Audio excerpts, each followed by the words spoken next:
नमस्कार मेरे विद्यार्थियों।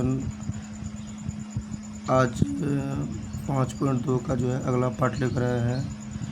कल हम लोग जो है अगला पार्ट में देखे थे 13 नंबर तक का क्वेश्चन। कितना नंबर तक का?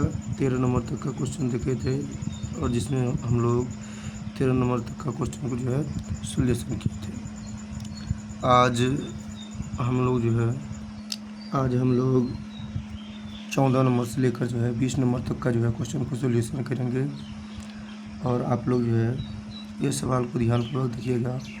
और ये 5.2 का जो है अगला पार्ट है। तो सभी मेरे विद्यार्थियों से आग्रह है कि जो लोग जो है जुड़ गए हैं या जो लोग जो है इस वीडियो को देख रहे हैं, सब जो है अपना जो है नाम लिखकर या दिल बनाकर जो है भेजिएगा, ताकि हमको जो है मतलब कि पता चल जाएगा कि कौन कौन से विद्यार्थीगण जो है मेरे इस जो है सेशन से जुड़े हुए हैं। तो आइए आगाज़ करते हैं, शुरू करते हैं आपका क्वेश्चन जो कि 14 नंबर का है। 14 नंबर में क्वेश्चन क्या कर रहा है, थोड़ा इसको देख लीजिए। ये सवाल एपी से है। एपी से कह रहा है क्या, 10 और 250, उसमें थोड़ा सा ध्यान दीजिएगा। 10 और 250 के बीच में 4 के कितने गुणज हैं? 4 के कितने गुणज हैं? कह रहे 10 और 250 के बीच में 4 के कितने गुणज हैं? 4 के कितने गुणज है कहने का मतलब है कि 10 से लेकर 250 के बीच में जो है वह कौन कौन सा संख्या है जिसमें 4 से पूर्ण रूप से विभाजित हो जाएगा। तो देखिए 10 और 250 के बीच में कर रहा है, तो 10 में तो 4 से पूरा भाग लगेगा नहीं, 11 में भी नहीं लगेगा, लेकिन 12 में लगेगा। किसमें लगेगा? 12 में लगेगा। तो 12 में जब लगता है तो इसका जो पहला संख्या कितना होगा? 12। पहला संख्या कितना होगा? 12। इसके बाद जो है 16 हो जाएगा, इसके बाद जो है 20 होगा, इसके बाद 24 होगा। इस प्रकार से डॉट डॉट करके जो देखा जाए तो 250 में भाग नहीं लगेगा, लेकिन जो 48 में लग सकता है। तो इस प्रकार जो है 248 होगा। कितना होगा? 248 कितना होगा? लास्ट में यहाँ पे 248 लिखा है, कितना होगा? 248 होगा। तो कह रहा है कितना संख्या, तो इस प्रकार से हम देख लिए हैं कि 10 में तो भाग नहीं लगेगा, 11 में भी नहीं लगेगा, 12 में लगेगा, 16 में लगेगा, 20 में लगेगा, 24 में लगेगा, और लास्ट में कितना? 248 में लगेगा। तो इसका जो प्रथम पद हो गया 12, द्वितीय पद 16, तृतीय पद 20, चतुर्थ पद 24, और इस प्रकार से जो है लास्ट में कितना आता है? 248। तो कह रहा है इस प्रकार से अगर जो है काउंटिंग किया जाएगा कि जैसे 12 है, 16 है, 20 है, 24 है, इसके बाद 28 है, 32 है, तो इस प्रकार से जो है 248 तक जो है कितना संख्या है जिसमें 4 से विभाजित हो जाएगा? 4 से विभाजित हो जाएगा। तो इसके लिए सिंपली करना क्या है, हमको कितना संख्या यानी कि n निकालना है। तो n निकालने के लिए हमको क्या चाहिए? n, ये अंतिम पद है, तो अंतिम पद का क्या फॉर्मूला होता है? a + n - 1 ऑफ d, जहाँ a बराबर हो गया कितना? 12, और 16 में से 12 घटेगा 4, d बराबर हो गया कितना? 4। और हमको निकालना है क्या? n निकालना है। क्या निकालना है? n निकालना है। तो n जो है इसी संख्या से निकलेगा। आइए देखते हैं इसको कैसे निकाल रहे हैं सूत्र की विधि से। तो सबसे पहले हम इस प्रकार जो है क्वेश्चन को लिखेंगे। तो क्वेश्चन में क्या है? 10 है, 12 है, 16 है, 20 है, डॉट कितना? 250 तक। कितना है? 250 तक है, तो 250 तक लिख लिए। तो अब इसमें हम लिखेंगे क्या? इसमें देखिए करा कि 4 से कितना विभाजित? 10 तो नहीं होगा, जस्ट भी बताए थे।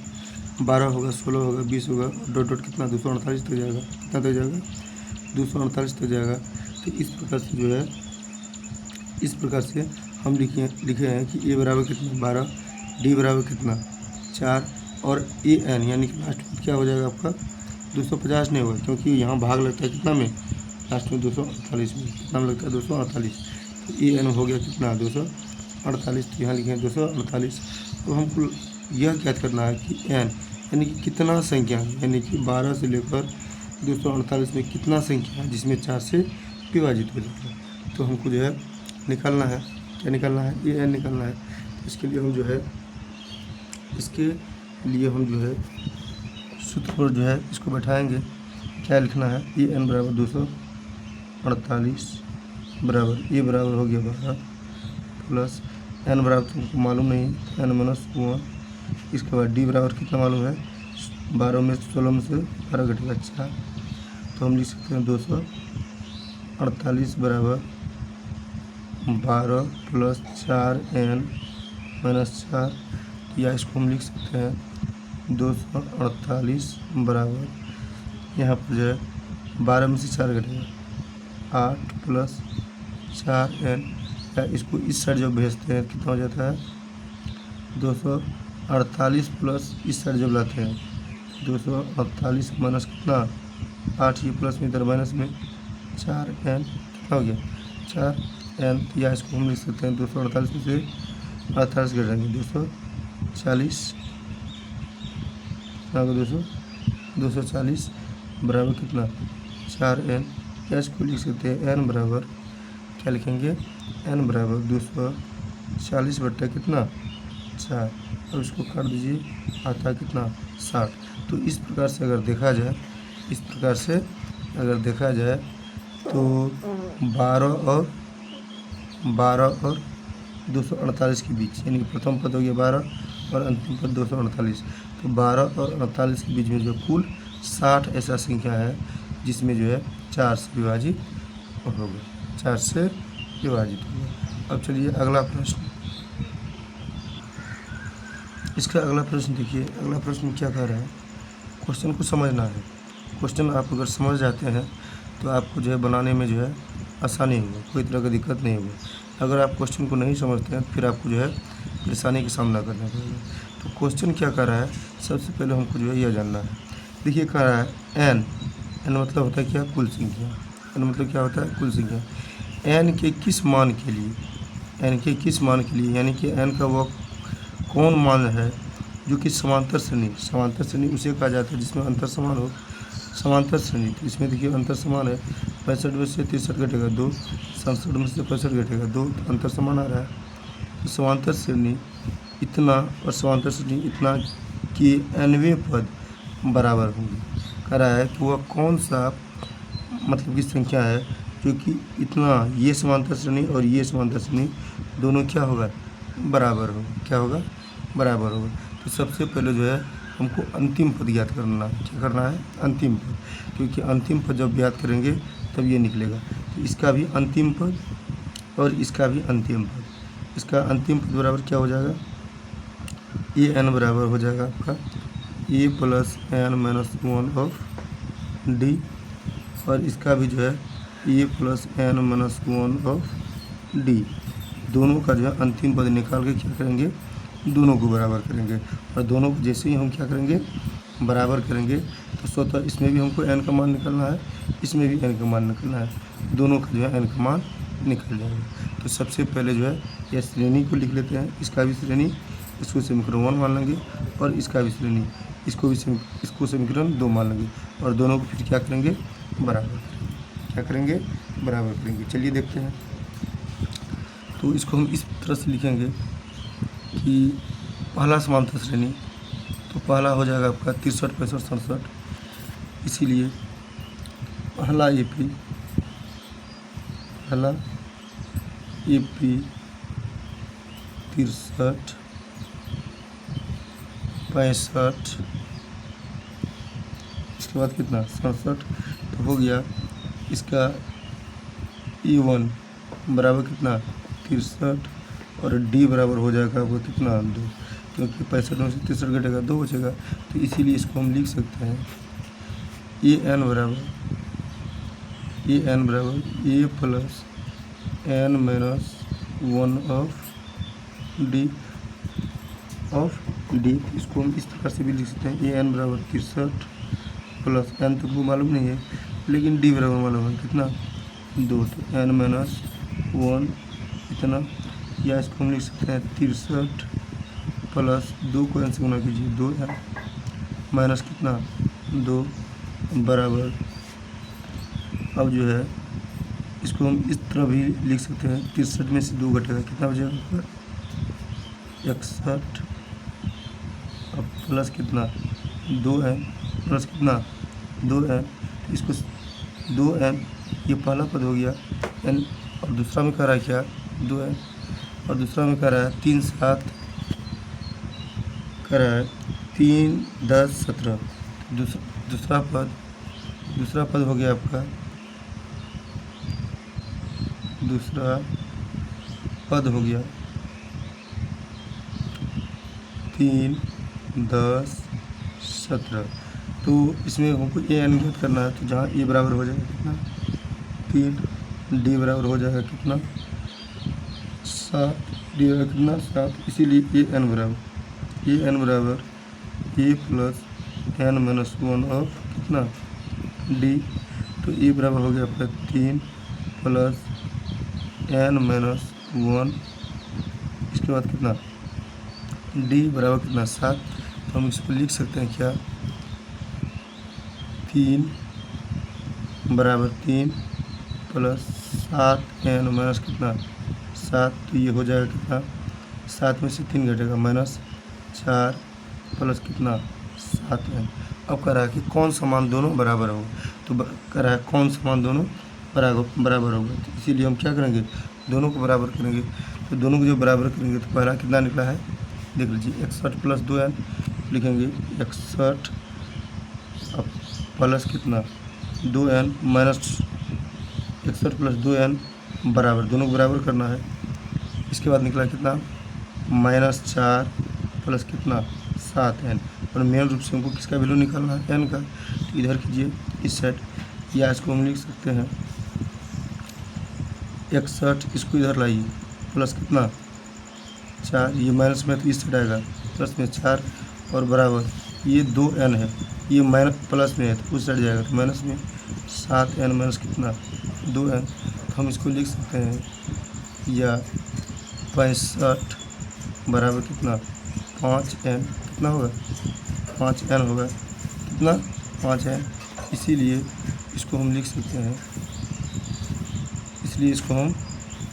हैं, क्या लिखेंगे यहाँ से आइए 5n बराबर कितना 65, 5n बराबर कितना 65, इसलिए n बराबर 65 बटे कितना 5 भाग दीजिए n बराबर कितना 13। तो वह कौन सा पद क्या होगा बराबर होगा, तो वह कौन सा पद है, तो वह पद है आपका 13वां।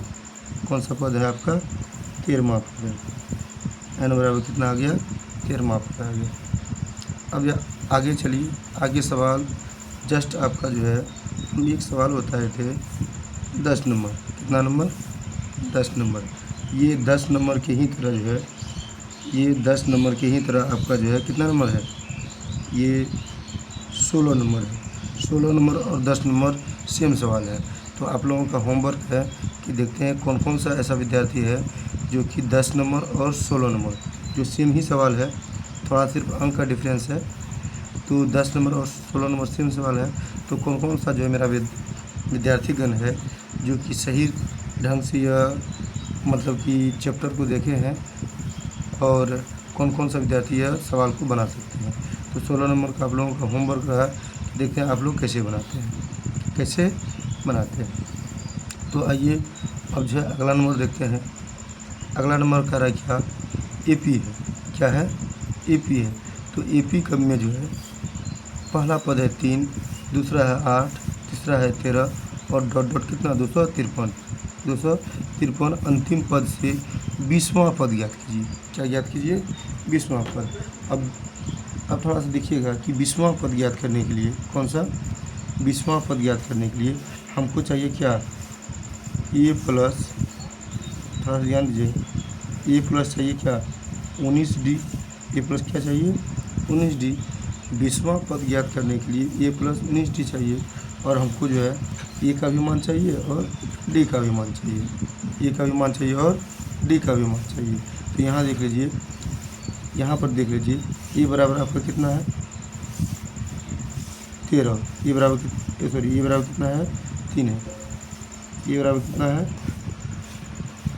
तो यहाँ पर नहीं, ये जो है ये हमको लगता है ये नहीं निकलना होगा, क्योंकि यहाँ पे देखिए थोड़ा सा करा है AP 3 8 13 .253 में अंतिम पद से 20वां पद ज्ञात कीजिए। यहाँ पर थोड़ा सा जो है क्वेश्चन पढ़ने में एक्सपीरियंट हुआ है। अरे क्या हमको निकालना है, क्या अंतिम पद से 20वां पद ज्ञात कीजिए। 20वां पद, वो कौन सा पद ज्ञात करना है, 20वां पद ज्ञात करना है, लेकिन कौन सा पद से, अंतिम पद से। तो अंतिम पद आपका कितना है, 253 है। तो इसको मानना होगा अंतिम पद बराबर, यानी कि अंतिम पद बराबर, यानी कि an बराबर क्या होता है, a plus n minus 1 of क्या होता है, d होता है।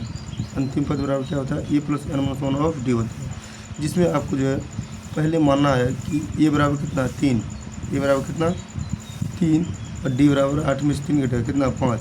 लेकिन यहाँ पर जो है एक की जगह हमको, एक की जगह 3 लेना था, तो हमको 3 नहीं लेना है, ये अंतिम पद निकालना है, यानी कि 20वां पद निकालना है, 20वां पद निकालना है। तो एक जगह हमको 3 नहीं लेकर जो है अंतिम पद में क्या कर रहा है क्वेश्चन, थोड़ा सा देखिएगा, अंतिम पद में। तो a बराबर कितना मानना होगा हमको, अंतिम पद में तो a बराबर मानना होगा 253, क्योंकि अंतिम पद से 20वां पद ज्ञात करना है। तो a बराबर कितना मानना होगा, 253, कितना मानना होगा, यहाँ लिखेंगे 253। इसके बाद d बराबर कितना, d बराबर हो जाएगा कितना, ये d बराबर होगा कितना, d बराबर हो जाएगा आपका -5, d बराबर कितना हो जाएगा -5, और n बराबर कितना हो जाएगा आपका, n बराबर आपका हो जाएगा 20, n बराबर क्या हो जाएगा 20। अब ये कैसे होगा थोड़ा इसको समझिए।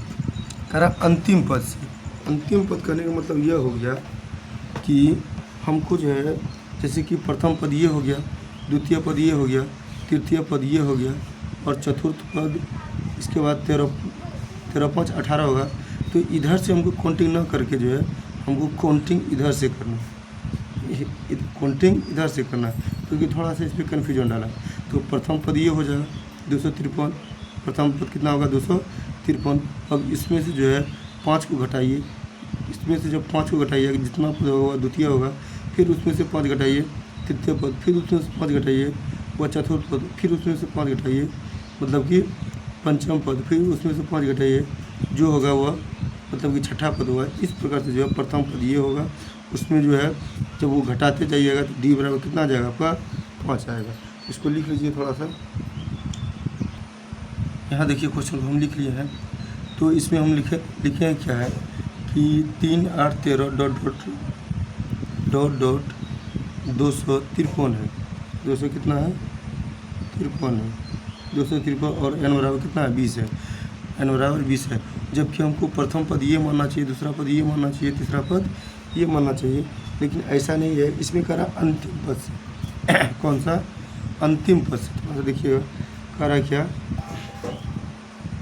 अंतिम पद से। तो अंतिम पद कितना है 253 है, तो प्रथम पद ये होगा, इसके बाद उसमें से जो 5 घटाएंगे वो होगा द्वितीय पद, इस प्रकार से। तो आपका हो गया प्रथम पद कितना, यानी कि ये 1 बराबर हो गया कितना 253, 200 कितना हो गया 53, और d बराबर क्या हो जाएगा, d बराबर जैसे मान लीजिए 253 है, 253 में अगर हम 5 को घटाते हैं कितना हो जाएगा 248, 200 कितना हो जाता है 48 हो जाता है, कितना होगा 248। तो 248 हो गया आपका द्वितीय पद, फिर 248 में 5 घटाएंगे 243 हो गया आपका तृतीय पद। तो यानी कि यहाँ पर देखिए 253 है, तो 248 में 248 यानी दूसरा पद में जो है प्रथम पद घटेगा तो माइनस में आएगा, किसमें आएगा माइनस में आएगा। तो d बराबर हो गया आपका कितना -5, d बराबर कितना हो गया -5, और n बराबर तो हमको मालूम है कितना 20। अब इसको जो है सूत्र पर बैठा दीजिए, तो बैठाने के बाद जो आपका आएगा वो आंसर होगा। इसलिए हम लिखेंगे इसको an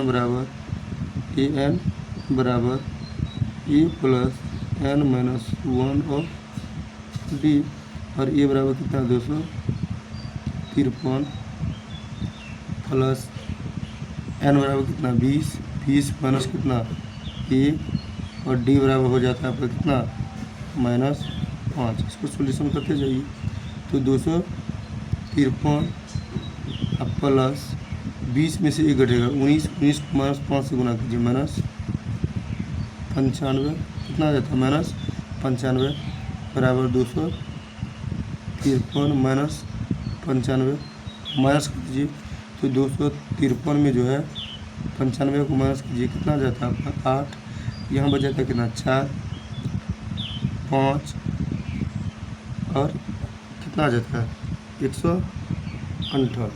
295 में से जो है 295 में से आप अगर घटाते हैं कितना को 95 को 253 में से अगर 95 को घटाते हैं तो कितना आता है 158। इस प्रकार आपका जो है अंतिम पद से कौन पद से अंतिम पद से जो है 20वां पद कितना होगा 158 होगा। कितना होगा 158 होगा। अगला प्रश्न देखिए क्या कह रहा है फिर 18 नंबर का प्रश्न। यह भी बहुत आसान प्रश्न है। देखिए इसको कैसे सोल्यूशन कर रहे हैं। इसमें कह रहा है क्या एपी के चौथे पद और 8वें पद का योग कितना है एपी के चौथे पद और 8वें पद का योग कितना है 24 है। तो एपी का चौथा पद आपका होगा क्या A4 अब प्लस 8वां पद A8 बराबर कितना 24 है बराबर कितना है 24 है। तो ये चौथा पद बराबर क्या हो जाएगा A + 3D अब प्लस 8वां पद तो A प्लस कितना 7D बराबर कितना हो गया 24 बराबर कितना हो गया 24। इसको हम समीकरण मान लेंगे। इसके बाद जो है समीकरण कैसे मानेंगे यहाँ पे जो है 1A कितना होगा 2A प्लस कितना 7 3 कितना हो जाएगा 10D बराबर कितना 24। इसको समीकरण 1 मान लेंगे। क्या मानेंगे समीकरण 1। उसी तरह जो है अगर छठा और 10वां पद तो छठा पद कितना होगा छठा पद हो जाएगा आपका A5 प्लस 10वां पद A10 छठा पद हो जाएगा A6 प्लस 10 10 बराबर कितना 44। इसको 44 मान लेंगे। और इसी तरह जो है इसका भी वैल्यू निकाल कर जो है समीकरण 1 और समीकरण 2 ये सवाल हम आप लोगों को छोड़ रहे हैं। देखते हैं आप लोग कैसे बनाते हैं ये सवाल। थोड़ा सा हिंस लिखने हम देंगे थोड़ा सा हिंस आपको हम देंगे। करा क्या थोड़ा सा देखिएगा। क्वेश्चन में कह रहा है कि एपी का चौथा और 8वां पद का योग कितना है 24 है और छठा और 10वां पद का योग कितना है 44 है। तो एपी का प्रथम 3 पद ज्ञात कीजिए।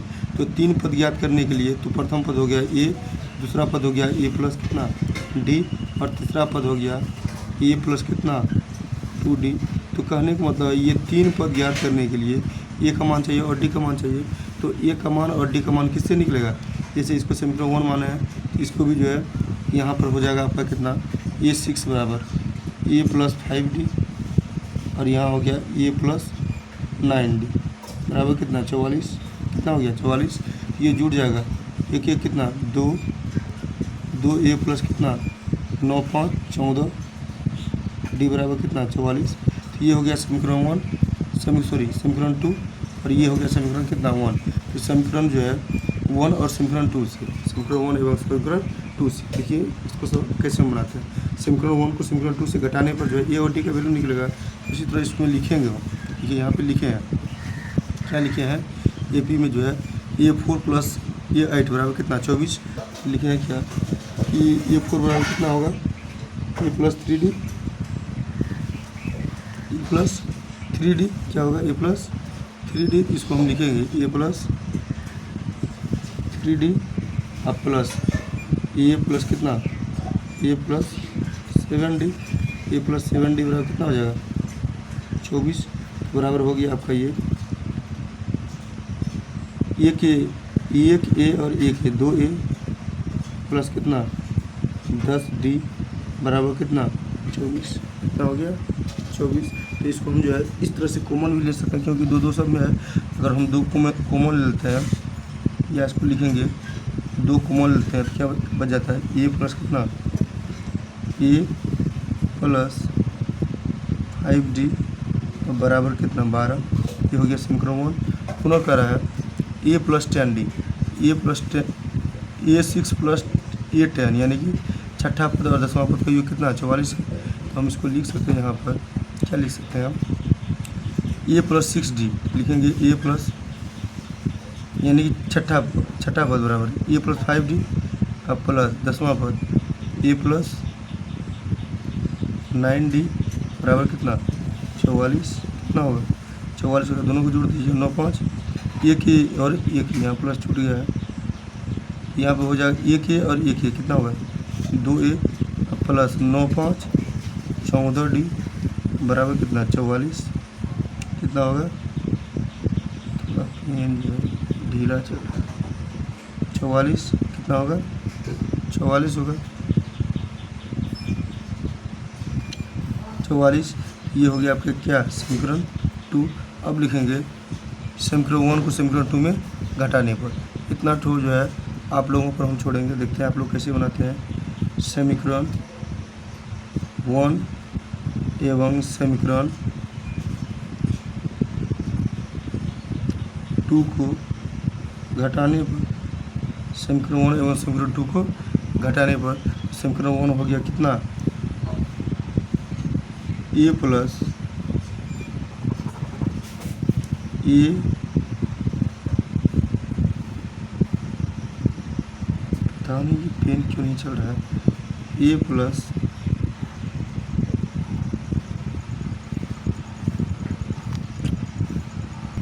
तो समीकरण 1 एवं समीकरण 2 से तो ए बराबर हो गया ए प्लस कितना 5D बराबर 12 इसको समीकरण 1 मानेंगे। इसके बाद आगे आपका इधर भी जो है मतलब कि 2A प्लस 14D बराबर कितना 44। अगर इसमें भी हम दो कॉमन ले लेते हैं तो आपका बच जाता है कितना ए प्लस 7D बराबर कितना 22। तो हम इसको मान सकते हैं ए प्लस कितना 7D बराबर कितना 22। ये हो गया समीकरण 2।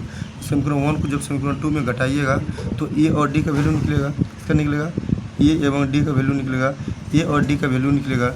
ये हो गया करा इसमें 3 पद तो यह हो गया पहला पद, दूसरा पद हो गया ए प्लस कितना डी, तीसरा पद हो जाएगा ए प्लस 2D।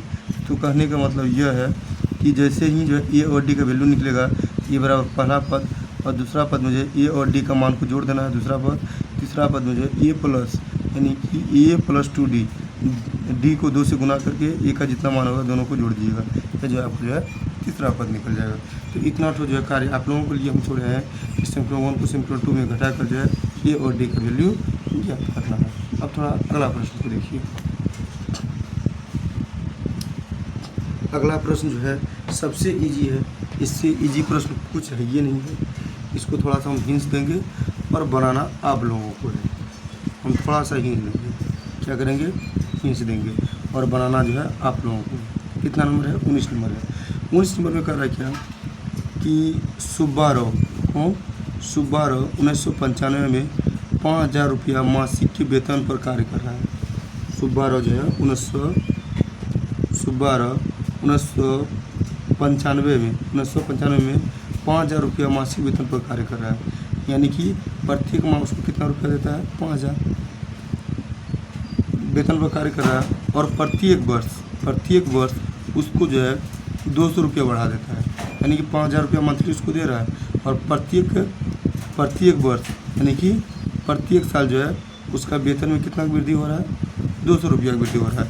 तो कह रहा है कि वो बताइए कि कितना वर्ष तक काम किया ताकि जो है उसका वेतन कितना हो गया 7000 हो गया। कितना वर्ष तक, तो हम यहाँ पे लिख लेंगे 19 नंबर का। यहाँ पे हिंस दे रहे हैं, बनाना आप लोगों को। इसमें हम लिख लेंगे कि ए बराबर यानी कि पहला साल उसको कितना दिया 5000, कितना दिया 5000। इसके बाद जो है दूसरा साल उसको कितना दे रहा है, दूसरा साल यानी कि A2 बराबर दूसरा साल उसको कितना दे रहा है 200 रुपया बढ़ाकर, तो 5200 कितना होगा 5200। तो इस प्रकार जो है तीसरा साल A3 बराबर कितना होगा 5400, कितना हो जाएगा आपका 5400 हो जाएगा। तो इस प्रकार से अगर श्रेणी देखा जाए और लास्ट में उसका वेतन कितना हो जाता है 7000, तो इस प्रकार से अगर देखा जाए तो हम इसको लिख सकते हैं 5000, इसके बाद 5200, इसके बाद 5400 और लास्ट में इसका वेतन कितना हो जाता है 7000। डॉट डॉट करके कर दीजिए कितना 7000। तो कह रहा है कि अगर पहला साल उसको 5000 दे रहा है इसके बाद जो है दूसरा साल में जो 200 रुपये बढ़ा कर दे रहा है 5200 हो गया। तीसरा साल में फिर उसका बढ़ेगा 5400 होगा। तो कितना वर्ष वह काम करेगा कि लास्ट में उसका जो है वेतन हो जाएगा कितना 7000। कितना हो जाएगा 7000। तो ये सवाल आपको बनाना है। यहाँ हम लिखेंगे ये बराबर कितना, ये बराबर 5000, ये बराबर कितना 5000। इसके बाद इसका जो है डी अंतर कितना आ रहा है, प्रत्येक साल 200 रुपये बढ़ रहा है। तो डी बराबर हो गया आपका कितना 200, डी बराबर कितना 200। और ए एन यानी कि अंतिम पद हो गया आपका कितना 7000। तो आपको निकालना क्या है, निकालना है ए एन से निकालना है A plus N minus 1 of D निकालना, यानी कि एनवा पद निकालना है। तो आपको करना क्या है इसमें कि एक जगह ए एन की जगह कितना देना है 7000, एक जगह कितना देना है 5000, इसके बाद जो है डी की जगह कितना देना है 200 और एन तो हमको निकालना है। इसी से आपको जो है एन निकालना है। क्या निकालना है, एन निकालना है। देखते हैं कौन कौन सा विद्यार्थी जो है इसका जो है मान निकाल कर जो है वो कमेंट करके इसका आंसर भेज रहे हैं। आइए अगला प्रश्न देखते हैं। अगला प्रश्न सेम इसी तरह है, इसमें भी जो है कोई तरह की दिक्कत नहीं है। क्वेश्चन कह रहा है 20 नंबर का, इसमें भी जो है सवाल में जान नहीं है 19 नंबर 20 नंबर सेम सवाल है, कोई दिक्कत नहीं है। इसमें कह रहा क्या,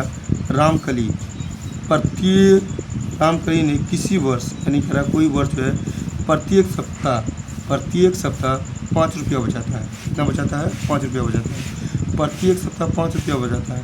फिर उसका अगला सप्ताह जो है 1.75 यानी 2.25 रुपया, कितना 2.25 रुपया एक्स्ट्रा बचाता है। जैसे मान लीजिए पहला सप्ताह वो 5 रुपया बचाए, तो अगला सप्ताह जो बचाएगा वह जो है 6 टका 75 पैसा बचाएगा, यानी कि 1 टका 75 पैसा बढ़ाकर बचाएगा। इसके बाद तीसरा सप्ताह जो मतलब कि बचाएगा फिर 1 टका 75 पैसा फिर बढ़ाकर बचाएगा। तो फिर चौथा सप्ताह जो बढ़ाएगा फिर 1 टका 75 पैसा बढ़ाकर बचाएगा। तो कह रहा है वह कौन सा सप्ताह है, यानी कि कितना सप्ताह तक बचाएगा कि लास्ट में उसका जो है रुपया कितना हो जाएगा बचत 20 टका 75 पैसा, 20 टका 75 पैसा हो जाएगा। तो इसके लिए हमको क्या करना है, एन निकालना है। और इसमें जो है प्रथम पद दे दिया यानी कि ए बराबर दे दिया कितना 5, और प्रत्येक सप्ताह कितना बचाता है 1 टका 75 पैसा। तो डी बराबर हो गया कितना 1.75, और अंतिम पद यानी कि ए एन बराबर हो गया कितना 20 टका 75 पैसा। तो हमको क्या निकालना है, एन निकालना है। किससे, सेम यही फार्मूला से अभी जो बताया ए एन बराबर A plus N minus 1 of D. तो ए बराबर हो जाएगा आपको कितना 5 रुपया, कितना लिखना है 5 रुपया, और डी बराबर कितना अधिक करके बचाता है 1 टका 75 पैसा। तो डी बराबर आपको कितना हो गया 1 टका 75 पैसा, और एन बराबर यानी कि 20.75। तो एन की जगह में क्या देना है 20.75 देना है, और ई की जगह में क्या देना है 5 रुपया देना है, और डी की जगह में क्या देना है 1.75 देना है। तो इस प्रकार से जो आपका किसका वैल्यू निकलेगा, एन का वैल्यू निकलेगा। किसका निकलेगा, एन का वैल्यू निकलेगा। तो ये हम जो है मतलब कि 3 सवाल आप लोगों को दिए हैं, एक 18 नंबर, दूसरा 19 नंबर और तीसरा 20 नंबर। 18 नंबर का लमसम जो है सोल्व कर ही दिया है, इसमें ए और डी का वैल्यू निकलना है, और इसमें भी जो लमसम यहाँ पर हम बना ही दिए हैं, इसमें सिर्फ मान बैठाना है। और ये 20 नंबर में जो है का भी जो सवाल बन ही गया, क्योंकि ए बराबर कितना बैठाना है, अब ए बराबर 5 और डी बराबर 1.75 और ए एन बराबर कितना 20.75। और इस प्रकार से हमको ज्ञात हो जाएगा क्या, एन का वैल्यू, इसका एन का वैल्यू। तो देखते हैं कौन कौन सा विद्यार्थी है जो कि यह तीनों सवाल को बनाकर जो है हमको जो है आंसर कमेंट में भेजते हैं। तो अब जो है अगला रोज़ जो है आपका चलेगा 6.1 जो कि ज्यामिति से संबंधित है, और यह एग्ज़ाम की दृष्टि से काफ़ी महत्वपूर्ण है। तो अगला चैप्टर हम लोग जो है ज्यामिति पढ़ेंगे। क्या पढ़ेंगे, ज्यामिति पढ़ेंगे, ज्यामिति पढ़ेंगे। तो ज्यामिति पढ़ने से पहले उसका जो है हम लोग बेसिक बताएंगे, और बेसिक जो है जानने के बाद जो है फिर जो हम लोग धीरे धीरे चैप्टर की ओर बढ़ेंगे। तो आज इतना ही तक, फिर अगले दिन के लिए मतलब कि 6.1 के लिए जो है अगला रोज़ वीडियो बनेगा। अब आप लोग जो है ये जो हम सवाल दिए हैं इसको जो है मतलब बनाकर इसका आंसर जो हमको कमेंट में जो है भेज दीजिए। थैंक्स।